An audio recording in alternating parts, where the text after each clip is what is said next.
Juniper Networks sells routing, switching, and security software solutions to about 20,000 customers worldwide. We have some of the largest customers in the area of financial, healthcare, and education. We believe in connecting everything and empowering everyone.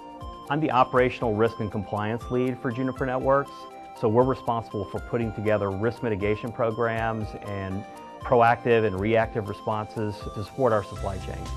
We looked at our overall supply chain. We thought about the things we needed to do to deliver to our customers on time, and we knew we needed to do something more. We knew we needed to have a map out to our supply base. We have global suppliers that are around the world. It's impossible to know what events could happen to those suppliers at any given point in time. So we had to map to those suppliers, and then we had to have the ability to understand and react to events that happen to those suppliers at any given point in time.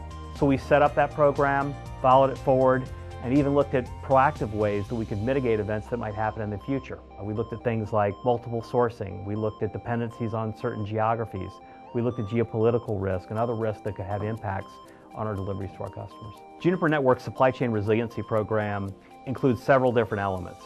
First of all, our ability to have our suppliers mapped all the way through. This doesn't mean just first tier, this means all the way through to our net supplier. Then after that, we have to know if there's a world event that applies to those suppliers so that we can react anytime something happens around the world. Another key important element of our resiliency program is how we look proactively at potential events that could happen and how we're in a position to make sure that we can respond at any given point in time.